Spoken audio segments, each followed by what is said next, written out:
Hey there, it's Bill at smarttrades.com. Today is April 9th. It's around 4:10 p.m. Pacific time, and as always, if you'd like more frequent updates, please visit us at smarttrades.com and subscribe to our newsletter. At any rate, let's start off with the S&P. This is actually a chart I did back on April the 3rd, and at that time I had discussed the possibility of retesting our old target around 1375, 1378. That's also a 1.62 times this apparent A wave down. So A down, B up, 1.62 times that A takes us back to about 1378, and perhaps just below there. And here's how it worked out. Indeed, today we got to 1378.24. And just about hit that target dead on. Here's the this is a chart, a projection that I did actually on Saturday, and I believe it was actually sent out on Sunday. And we're calling this a triangle, possible 1, 2, 3. You can see the A, B, C, D, E, 4 down, and we hit again just above the 1378 target. One concern here is that so far the rally has been relatively weak, and I was looking for perhaps a more impulsive bounce if indeed this was the end of a correction. So far there's really no indication that we have ended the correction, so we need a little bit more data to confirm that this is a corrective decline. Indeed, there are some very bearish possible longer term counts which should be considered here. And it's possible that this peak up here around 1422, 1423 is a top. Here's the Dow, basically the same pattern. I used the Nasdaq breadth here, and you see a much better divergence. Nice little doji on that moderate new high. And obviously here's the decline in the Dow that ensued. Nasdaq, a little bit of a different story. We do have, again, that A, B, and then C pattern. However, the Nasdaq decline, in my opinion, is much more corrective looking and much more well defined. Our target there was the 2715, 2728 area. We got down to about 2723 in the Nasdaq. One of the things that indicated that we are getting into bearish territory was the crack in the Dow Jones China Index. You can see we've got a variety of swings here right around this 280 area, and finally we did break there. This chart again published on April 3rd originally. The euro, we've talked about this where we've got corrective patterns in both directions. And when we started to break this this little channel, it was an indication that the euro was going to falter and head lower.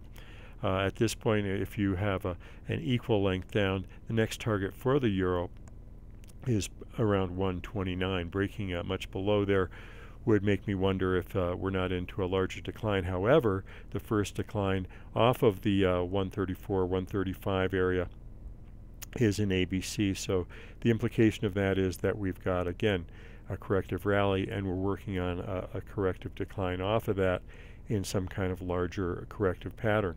Hopefully it will resolve itself better into the future, but at this point we've got a nice little target and the potential to go back up above 135 if we hold 129.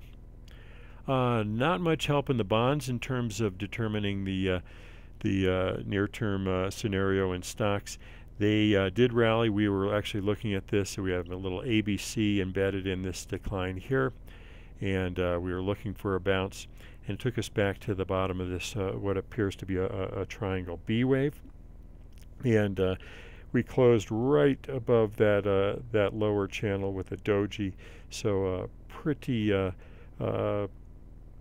wide open scenario still in the bonds, guys. We may have a large ABC down. We still may have an ABC up. We have approximate equal legs up into that resistance zone around 141 or so in the bonds.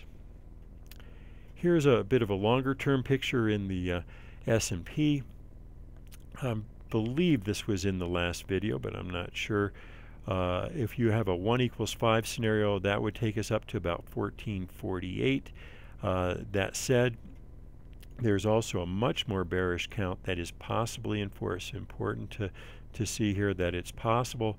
We have a terminal pattern already at that 1422, 1423 peak. I don't particularly like the lack of proportionality in this pattern.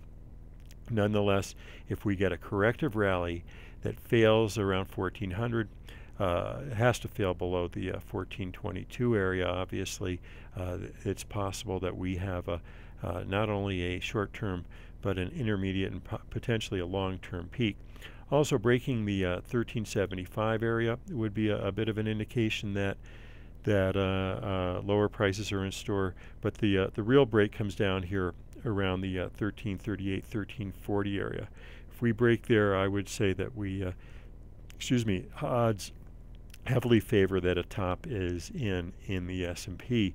But again, first things first, let's look to see if we get a corrective rally. If we do get a weak rally, I would look for that 1375 area to be broken, and perhaps an important peak is already in place. So let's watch that this next rally if indeed it occurs. And I published this in the last video. This is the idea that we have two very similar fractal type patterns.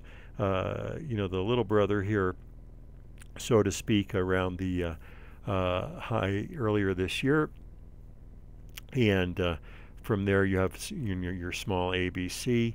The top of this move is 1.272 above the previous peak. I believe that was the February peak. And from there you have your ABC up, a kind of sideways pattern, perhaps a triangle before the big decline into August and October or so. Okay, now the pattern, since that low, I believe is actually, a very similar type of pattern. And it would be exactly the same in respect to this previous peak. It would, in other words, our top would be 1.272 times this high up around that 1448 level. And again, 1448 is our 1 equals 5 target basis, that possible 5-wave structure in the S&P. So interesting thought. If it all works out, 1448 is an interesting place to watch for a variety of reasons. Now, if that does play out, as you remember, we went basically sideways after putting in that peak in early 2011. A lot of talk has been out there about the elections and whether the market can go down in an election year and so on and so forth. Well, if we had the exact same scenario in respect to time, it would take us out past the elections into early 2013. February would be the exact target month for a secondary peak that would be similar to the peak that we had in late July, early August, before the so-called debt crisis. Perhaps in this case we'll actually talk about the debt rather than and deal with it rather than just talking about debt ceiling issues and so on and so forth and playing politics, which would make sense because whoever is in there, it's going to be we're going to be through the election cycle in February of 2013. At any rate, one other thing to note here, very important, the typical 1.62 times A, that would come in around the 62% retracement of this pattern up to the 2011 peak. That comes in around 970 in the S&P.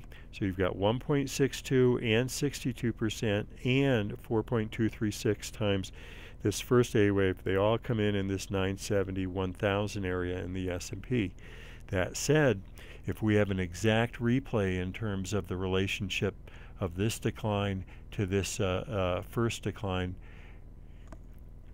compared to the little brother, so to speak, from 2011, it would take us all the way back down to the 660, 670, 700 area in the S&P. That's where 2.62 times A comes in. In other words, A, B, 2.62 times A comes in around 670.